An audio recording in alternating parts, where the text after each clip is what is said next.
Pessoal, sejam todos bem-vindos à nossa aula de número 4 do curso de Teoria Geral do Processo Civil.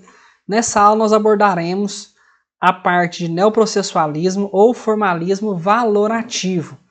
É o seguinte, nós estamos atualmente na fase metodológica do processo que traduz a relação entre processo e constituição.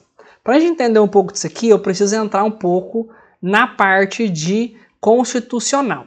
A partir da segunda metade do século XX, principalmente após a Segunda Guerra Mundial, nós tivemos um movimento constitucional mundial em que as constituições elas pararam de ser apenas cartas políticas e passaram a assumir um papel dentro do ordenamento jurídico de maior relevância, inclusive passando a ser consideradas como aquelas normas superiores dentro do ordenamento jurídico dos estados, né? E o que acontece? Essa modificação do papel constitucional acabou influenciando diversos ramos do direito, como por exemplo lá no direito civil a gente fala em direito civil constitucional, direito penal constitucional e assim por diante, e a parte processual ela não ficou de fora, por óbvio. Porque a Constituição ela foi colocada no centro do ordenamento jurídico e dali do centro do ordenamento jurídico ela irradia regulamentações por meio de direitos e garantias fundamentais que afetam todos os demais ramos do direito. Na Constituição nós temos previsão do devido processo legal, do contraditório e da ampla defesa, que são institutos processuais. Só que acontece, como que eu vou dizer? Não existe unanimidade na forma de trabalhar essa Constituição que veio surgindo aí após a Segunda Guerra Mundial. Algumas questões são comuns a todas as formas de enxergar essa Constituição. Como, por exemplo, a Constituição está no topo do ordenamento jurídico, a Constituição é rígida, a Constituição regula os casos concretos, a Constituição tem aplicabilidade imediata. Só que, dependendo da matriz teórica que você adota, a partir daí, você pode ter desdobramentos que vão trazer diversos rumos para a questão constitucional. No Brasil, nós temos uma influência muito forte do chamado neoconstitucionalismo, a partir da matriz de um autor alemão chamado Robert Alex.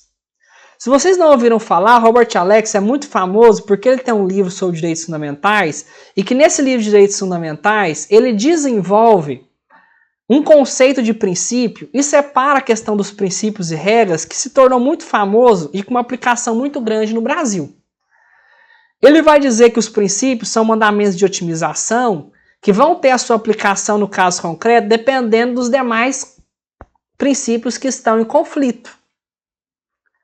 Então esse é um conceito de princípio muito utilizado. A gente sabe que a Constituição, assim como o processo civil, nós veremos os princípios processuais mais para frente, é recheado de princípios de devido processo legal, eficiência, efetividade, contraditório, para defesa e outros que existem. E isso vai influenciar na forma que autores enxergam essa relação entre Constituição e processo. Para aqueles que são adeptos da teoria do Alex, é muito comum chamar essa nova fase metodológica do processo de neoprocessualismo. Justamente em comparação ao neoconstitucionalismo. O prefixo neo quer dizer novo, ou seja, um novo constitucionalismo, então nós temos um novo processualismo. Também é chamado de formalismo valorativo para alguns autores. Eu coloquei no material para vocês, quem segue a corrente do Carlos Alberto Álvaro de Oliveira, principalmente para os autores lá do Rio Grande do Sul, como Daniel Mitidiero, o que vai acontecer? Eles falam também em formalismo valorativo, que é uma mesma expressão para o neoprocessualismo, cunhada por esse professor hoje falecido, mas que foi professor dessa corrente do Rio Grande do Sul, que falava em formalismo valorativo. Só que essa expressão ela não teve muita aceitação, por quê? Porque ela coloca a palavra formalismo, e isso, para o processo, desde a época do autonomismo, carrega um significado muito negativo, ou seja, excesso de formalismo, tem formalidade demais, por isso que o processo se tornou autônomo, saiu de perto do direito material, aí nós tivemos que ter a fase instrumentalista e assim por diante. Então, esse cunho negativo, ele acompanha essa expressão, o que fez com que ela não tivesse uma recepção muito forte, mas o importante não é a expressão, é o que ela carrega, né? O que o autor colocou como resultado disso, que é justamente a ressignificação das formas a partir da aplicação dos direitos e garantias fundamentais que estão previstos na Constituição Federal. Beleza?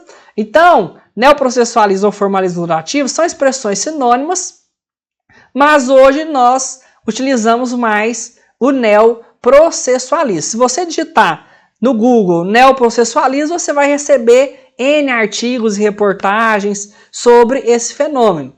Se você digitar formalismo valorativo, você vai receber bem menos sobre, né, autores que utilizam essa expressão, tá bom? Agora, algo é muito comum, né, nessa relação entre processo e Constituição, independentemente se é de matriz do Alex germânica, se é de matriz do Ferraioli, que é uma outra forma de enxergar o processo, que é por meio do garantismo, ou também do constitucionalismo democrático da escola mineira, que é baseado mais no Dworkin, que é um constitucionalista norte-americano, existe um ponto em comum, que é o quê? Assegurar a existência da relação próxima entre processo e direitos fundamentais. Não só há garantias constitucionais sendo aplicadas ao processo, como o devido processo legal, contraditório para defesa, mas também a existência do próprio processo para a realização de direitos fundamentais, o que é essencial. Quando a propriedade, por exemplo, é um direito fundamental. Quando você está discutindo obrigação, contrato, dinheiro, um imóvel, um bem imóvel, você está discutindo propriedade, é um direito fundamental, assim como privacidade, honra, que estão lá como direitos fundamentais também na Constituição. Tá certo? Então, essa relação, e a que ficou mais famosa entre processo e Constituição, é a do neoprocessualismo. Na próxima aula, na aula número 5, nós vamos trabalhar as outras duas concepções, que apesar de não serem as predominantes, têm ganhado muito fôlego nos últimos anos aqui no Brasil, principalmente por críticas que a teoria do Alex vem sofrendo, não só aqui no Brasil, mas no mundo, a partir de um boom que ela teve, espalhou para o mundo inteiro. Hoje ela tem uns críticos bastante contundentes em relação à sua visão, principalmente porque ela é uma visão que gera um subjetivismo e a possibilidade de ativismo judicial muito grande, tá bom? Então essa nova visão do direito processual é essa interferência da Constituição em questões processuais, ressignificando conceitos como ação, jurisdição e processo e vinculando o processo à Constituição, principalmente aos princípios e garantias que estão previstos ali no artigo 5º da Constituição Federal.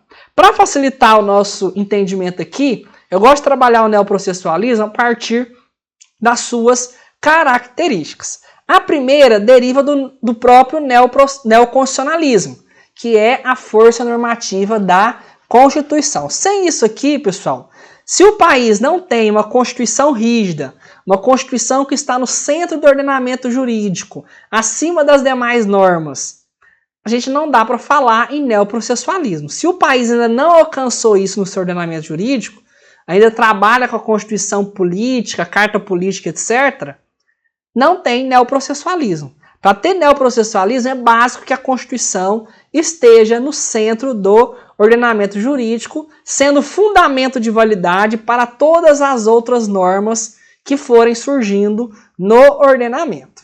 Ok? Outra característica é a provisão constitucional de institutos processuais.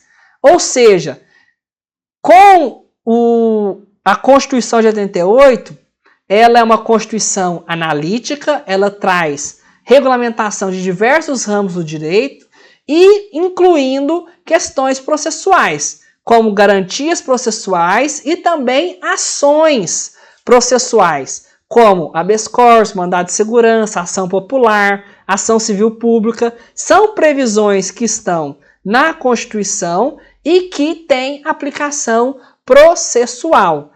E são classificados como fundamentais. Por que são classificados como fundamentais? Porque o Constituinte ele passa a enxergar o processo como essencial para uma vida digna. Uma vida que a gente possa ter segurança jurídica. Você saber que você não será tolhido da sua liberdade ou do seu patrimônio sem o devido processo legal. Sem garantias como contraditório e ampla defesa. Você possa fazer planos com o seu patrimônio, com a sua vida privada, com a sua liberdade. Então, a Constituição, se ela coloca isso como fundamental, é porque ela reconhece que existe uma importância desses institutos para a vida em sociedade. Além disso, nós temos uma democratização maior do processo. O processo ele começa a ser visto não como uma atitude autoritária, como era no Código de 73, antes da Constituição, que foi promulgado durante a ditadura militar, diferentemente do Código de 2015, que é um código feito na democracia. O processo mais democrático significa um processo com maior participação em contraditório. Um processo em que um juiz não é uma autoridade inquestionável dentro do processo, em que ele tem que atuar em colaboração com os demais sujeitos processuais. A relação jurídica não coloca o juiz num pedestal acima das partes e que manda e desmanda dentro do processo. Isso não acontece mais. O processo hoje ele é mais democrático. A prevalência dos direitos fundamentais. Isso aqui pode acontecer tanto nas nossas ações comuns, em que nós discutimos de forma direta ou indireta direitos fundamentais, como o direito à propriedade privada, mas também numa participação da Constituição na regulamentação da jurisdição constitucional. A jurisdição constitucional ela passa a ter trato constitucional, passa a ter uma eficiência maior, porque se a Constituição é entendida como estando dentro do topo do ordenamento jurídico, então é preciso de ter um órgão jurisdicional que vá atuar para garantir o respeito a essa Constituição. E principalmente aos direitos fundamentais que estão previstos na Constituição Federal. Então, o neoprocessualismo enxerga isso como uma forma importante de mudar a maneira como nós enxergamos o processo. O processo como garantia, o processo como uma forma de realização de direitos fundamentais. Tá bom? Então, essas aqui são as características que nós vimos do neoprocessualismo. Só que, como eu adiantei para vocês, o neoprocessualismo ele não é a única forma de enxergar. Existem outras maneiras, que é o que nós veremos na próxima aula. A maneira de enxergar a partir do working, representado aqui pela Escola Mineira de Processo, e a maneira do Ferraioli, que é um jurista italiano também, que é o garantismo processual. Nós trabalharemos com isso na próxima aula. Por enquanto, até mais. Tchau, tchau.